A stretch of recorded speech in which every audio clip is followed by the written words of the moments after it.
제가 지난번에 그 평일반에서도 얘기한 게 되게 명언이 있어요. 그러니까 저는 그 알람을 안 하고 산다. 요새 알람 안 하고 일어나는 사람 혹시 있어요? 여기에? 알람 없이 일어날 수 있는 사람 손 들어봐요. 나는 그냥 내가 이상하다고 생각 안 했는데 갑자기 이게 제가 인식이 됐어요. 저는 생체 시계로 계속 살거든요. 거의 몸에 의존해가지고 몸이 하라는 대로 이렇게 거의 모든 행동을 움직이는데, 근데 한번 가만히 생각해 보세요. 아침에 알람에 의해서 일어나가지고 계속 활동을 한다는 게 어떤 결과를 빚을지. 응? 왜 아침에 못 일어나요? 왜 스스로 못 일어나요? 어떻게? 스스로 어떻게 스스로 살 수가 있을까요? 일어나라 그래가지고 일어났는데 그 책임을 제대로 지켰냐고요. 뭐 특별한 일 같은 경우에 저도 뭐 시험을 보러 간다든지 맞춰놓은 경우는 가끔 있는데, 근데 뭐 거의 울리기 전에 일어나고 그렇죠. 그러니까 진짜 특이한 거는 진짜 저스트에 일어나는 경우가 제가 많거든요. 7시 그러면 7시 딱 되면 딱 일어나고 딱 그거예요. 그러니까 진짜 몸이 거짓말을 안 하는데, 저 어렸을 때부터 그랬어요. 알람을 해본 적이 거의 없어요. 그러니까 그만큼 나를 이제 믿으려고 하는 거겠죠. 그러니까 진짜 몸이 일어나고 싶을 때 일어나요. 제 지론이 그거잖아요. 몸이 자고 싶을 때 자고, 일어나고 싶을 때 일어나고. 근데 현대인들은 어떻게 해요? 확 졸리면 기를 쓰고 안 자려고 하고, 잠이 안 올 때 기를 쓰고 자려고 그러고, 이렇게 하는데 몸이 제대로 배겨나겠냐고요. 그러니까 저는 일하다가도 잠깐 졸리면 5분, 10분이라도 자는 게 맞다고 보거든요. 몸이 원하는 거를 들어줘야 된다는, 굳이 막 정신력으로 버틴다 이런 거는 무식한 것 같아요. 제가 봤을 때. 안 그런가요? 그러니까 뭐 알람을 10개까지 막 맞춰놓은 사람도 있대잖아요. 못 일어나가지고 이거 지나가면 이거라도 걸려라, 저거라도 걸려라. 이게 도대체 이게 내 목숨이 뭐야? 그렇게 해가지고 깨어나가지고 뭘 할 수 있겠어요? 뭘 제대로 하긴 하겠지만 제대로 할 수 있는 게 온전한 상태에서 못 일어난다는 건 뭐예요? 지난날에 어제의 피로가 아직 있다라는 얘기잖아요. 해소가 안 됐다는 얘기잖아요. 그러면 그 상태가 계속되면 뭐예요? 만성 피로가 되잖아요. 완전히 빙의처럼 피로가 내 몸에 기거하는 상태가 되거든요. 왜 그 피로를 못 씻어낼까요? 아무 생각들을 한번 해봐봐. 나는 필요하고 친구할 거야. 죽을 때까지. 그렇잖아요. 그러니까 맨날 8시 반에 낮춰놓고 일어나기는 하니까 일어나야 되니까 일어나는 거예요. 그러니까 내가 살고 싶은 대로 나대로 살고 싶은 거에서 정말 반대되는 행동 방식이란 말이죠. 근데 너무 만연되어 있다라는 게 다 거의 상식화되어 있는 게, 알람으로 일어나는 게 상식화되어 있대. 이게 문명의 폐단이거든요. 문명화돼버린 거, 벌써 문화화돼버려가지고 내추럴한 존재 방식에서 벗어나 있는 것들이 다 이 나셀프거든요. 이런 것들이 진짜가 아닌데 다 진짜인 척하는 거거든요. 그러니까 가장 건강한 거는 해가 뜰 때 일어나서 해가 질 때 자는 거, 뭐 그 바로 자지는 않더라도 그 무렵에 해가지고, 그게 가장 건강하다고. 그러니까 생체 리듬을 가장 건강하게 시킬 수 있는 게 그 방법이에요. 진짜 자연스럽게 내추럴하게 산다라는 거는, 이런 방식을 그러면 굳이 해야 됐느냐라고 묻는다면은 이 내추럴한 방식에서 뭐가 나와요? 잠재력이 나온다는 거거든요. 잠재력은 뭐예요? 그러니까 지금 현재까지 존재하지 않는 그 이상을 넘어서는 파워를 발휘할 수 있는 힘이거든요. 그게 내가 세상에 태어난 사명이기도 하거든요. 사실 다 인간이 그 달리기에 있어서 계속 진화를 해오잖아요. 칼 루이스에서 벤 존슨에서 그 사람을 이렇게 진화해 오는데 계속 기록이 깨지잖아요. 그럼 그건 뭐예요? 잠재력의 발현이거든요. 새로운 그 생체의 이 발현 방식이 달라지면서 기록을 계속 깨는 거잖아요. 우리는 이상하게 커지는 걸 말고 커야 되는데 못 커지는 부분이 있다는 거죠. 성장을 해야 되는 키도 그렇고 마음도 그렇고 전체적으로 보면 그렇고, 각 구성 요소를 봤을 때 장기도 그럴 수 있단 말이에요. 이 유전학으로 봤을 때 비활성 유전자에 해당하는 그 세포에 해당하는 것들은 열등하게 자라잖아요. 발달하지 않고. 그런 것들이 나중에 이제 계속 문제를 일으키는데 그 내면을 파고 들어가면 뭐가 있어요? 이슈가 있어요.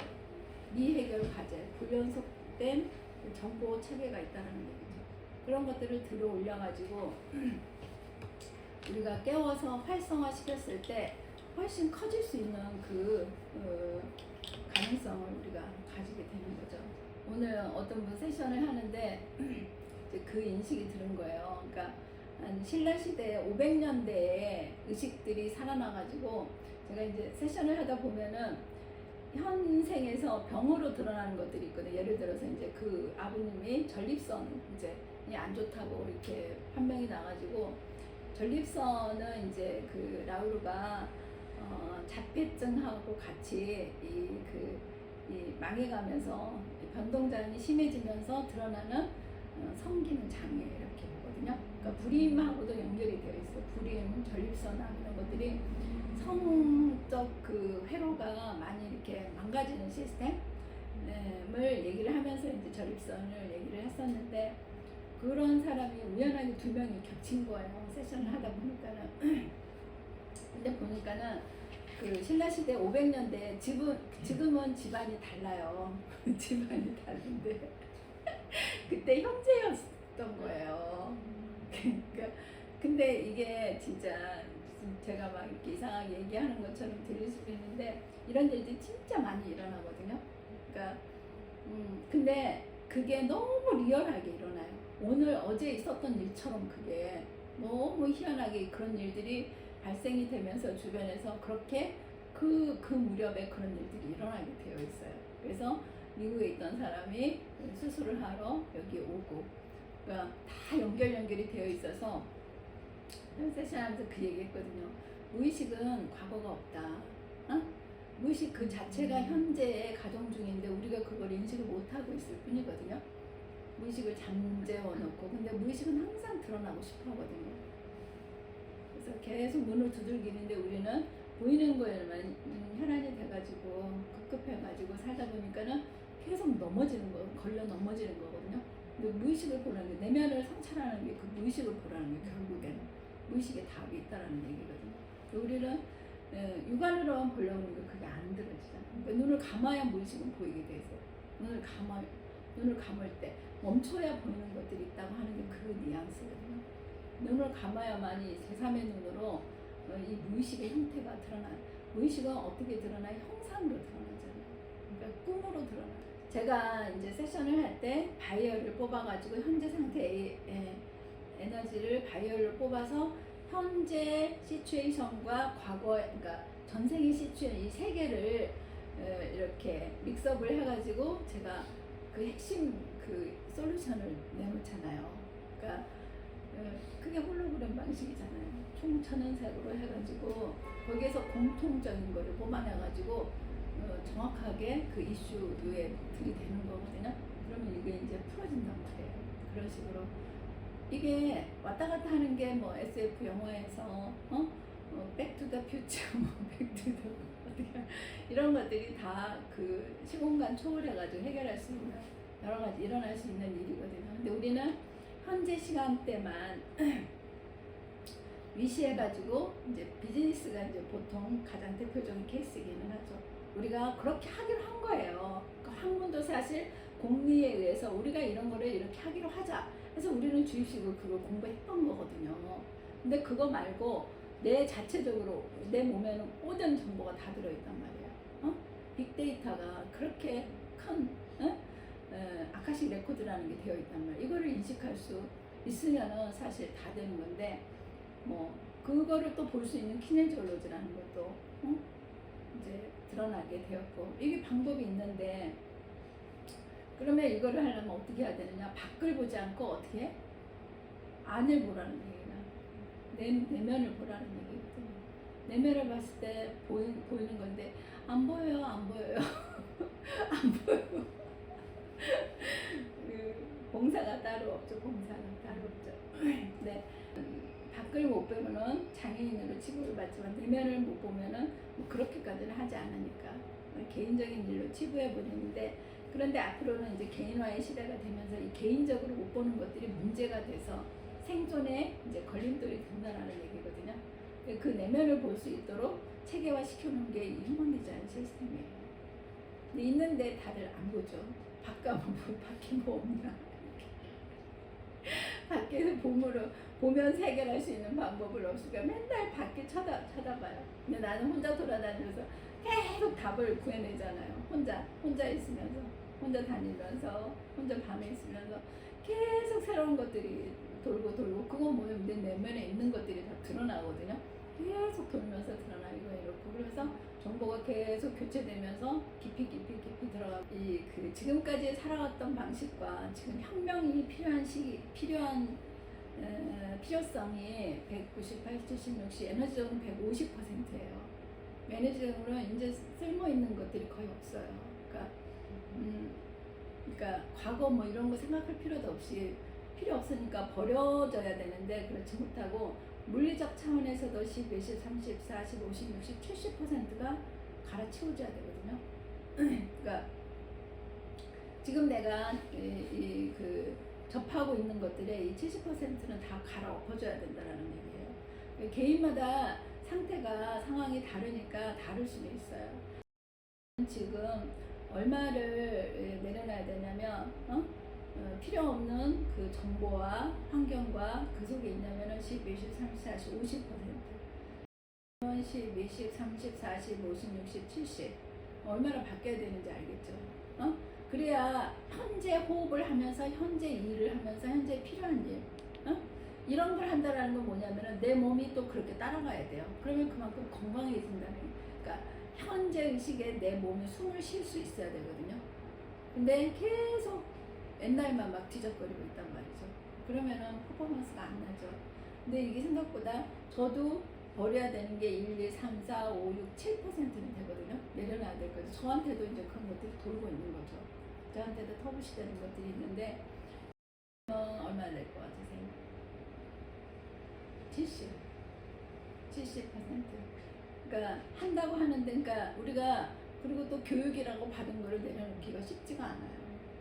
지금은 그러니까 네이버나 뭐 구글은 덜 하기는 하지만은 이 사장이 돼가지고 이제 챗GPT나 이런 것만을 상대를 해가지고 해도 걔네들도 진짜 이 사장되어가는 정보 체계가 있는데, 걔네는 이제 인공지능이라고 그래가지고 뭔가 인간처럼 활동할 수 있는 영역이 또 이렇게 되어 있잖아요. 그래서 걔네를 시켜가지고 새로운 거를 만들어낼 수 있는 이 시스템, 이제 기본이 이거인 거예요. 주입식 기술처럼 내가 배워서 쓸 수 있는 그게 아닌 거예요.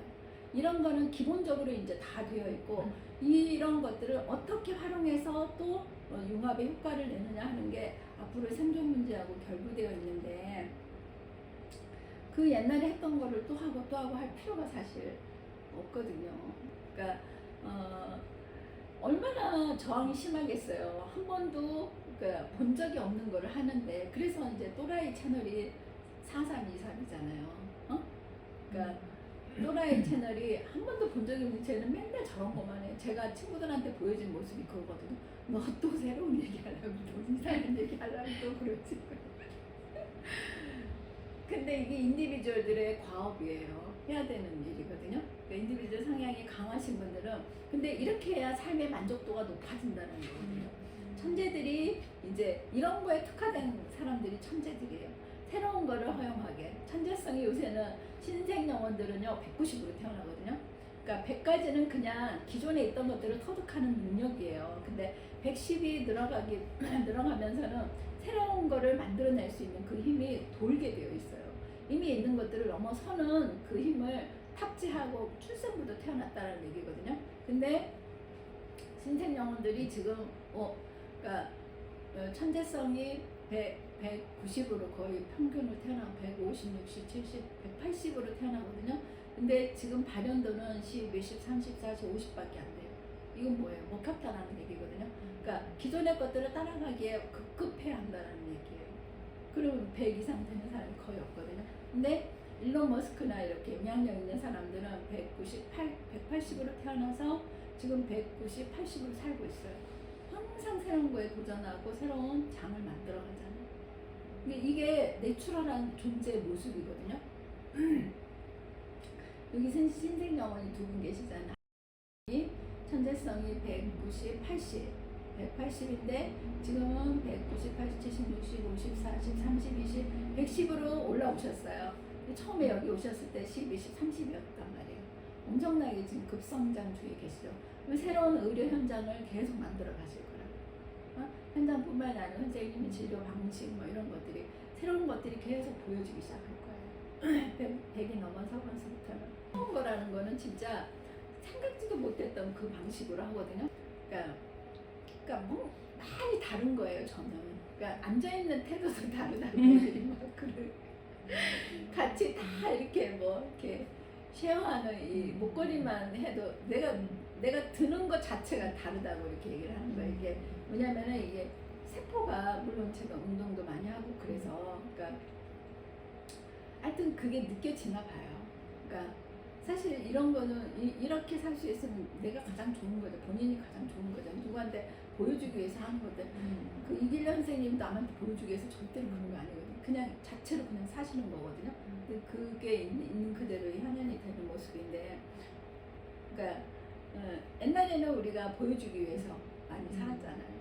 그러니까 피상적인 그 드러남을 위해서 많이 살았는데 지금은 이제 알짜로 자기 인생을 그래서 이제 스펙 같은 것들이 더 유명무실해지고 있기는 하죠. 선생님은 10, 20, 30%만 선생님 하시면 되겠어요. 오늘 열심히 하시기도 하고 12, 30, 40, 50, 60, 70 처음에 오실 때 70이셨어요. 진짜 본인이 할 수 있는 최대한 대로 하고 계셨거든요. 근데 방법이 다르거든요. 방법이 차원이 다르기 때문에 제대로 방법이 들어갔을 때 최대한으로 맞는 환경을 만들어주면 이렇게 잘한다는 얘기거든요. 그러니까 물도 그렇고 햇빛도 그렇고 태양빛도 그렇고 이제 하여튼 그런데 나는 나한테 어떻게 해주고 있는지 한번 볼 필요가 있죠. 그러니까 나한테 어떻게 그래가지고 제가 희한한 제목을 하나 만들어가지고 직무유기죄를 만들어냈어요. 나는 나한테 얼마나 내 할 일을 하고 있나. 우리 아들이 진짜 많이 살아났거든요.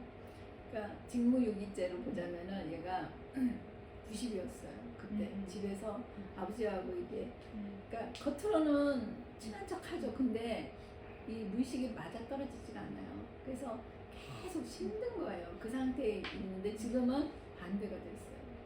99, 1, 2, 3, 4, 5 자기한테 못하고 있는 거 5밖에 없어요. 그래도 지금은 나름대로 트라이벌 그 뉴트리노가 오고 있어요. 지금 근데 별로 안 와.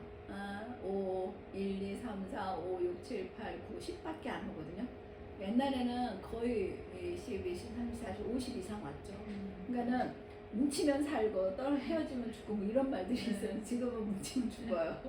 남을 돌볼 힘이 없어요. 이게 자동으로 없어지길 거예요 아마. 2027년을 넘어가면서 이게 되나 보세요. 나도 몰라요. 그런데 네, 지금까지 제가 한 말들은 거의 들어맞거든요. 보면은 그러니까 내가 살고자 하는 이 개인화에 초점이 맞춰져 가지고 안 보이게 될 거예요. 지금은 물론 이제 조건화가 빵빵하게 된 사람들은 그런 사람들에 의해서 어느 정도 유지가 되는 기존 층들이 있을 수는 있지만은 점점 애들은 사실 그렇잖아요. 그러니까 이렇게 바뀌어가고 있어요. 똑바로 봐야 돼요. 그러니까 그냥 내가 퍼대기로 남을 해준다고 그래서 그러니까 그럴 필요가 있으면 하기는 하지만은 의미가 없는 행동들은 그리고 이제 내가 하더라도 좋은 의도를 가지고 하더라도 그 사람한테 악영향이 미쳐지는 결과를 부를 수가 있거든요. 이거는 진짜 안 해야 되거든요. 근데 좋은 게 좋은 거고 뭐 이렇게 생각해서 맨날 그거 고리짝 방식으로 했다가는 모두가 힘들어지거든요. 나만 힘든 게 아니고 모두가 힘들어지기 때문에 그거를 빨리 분별할 수 있어야 돼요. 그래서 그러니까 직무유기죄는 나만 망치는 게 아니고 주변도 망쳐져요. 왜 나한테 의지하게 해가지고 서로 죽는 거거든요. 똑바로 살아야 돼요. 내가 살면 사실은 주변도 잘 살게 되어 있고 이 메커니즘이 나한테 확립이 돼야 돼요. 그래야 내가 잘 살면서 다른 사람, 주변 사람들도 유익이. 직무유기죄가 그러시고 10, 20, 30 일하시는 분들은 그래도 일하는 것만으로 해서도 근데 또 일하는 게 이렇게 가족을 위해서 일한다 하면 또 문제가 완전 달라져요. 이 에너지에 따라서 이거는 실시간적으로 재지기 때문에 이게 파장이 있으면은 어떤 곳에서도 파워가 안 일어나요. 꾸물꾸물 하다가 그래서 이제 그래서 기분이 좋아야 된다는 건 그거예요. 말아먹지 않는 거.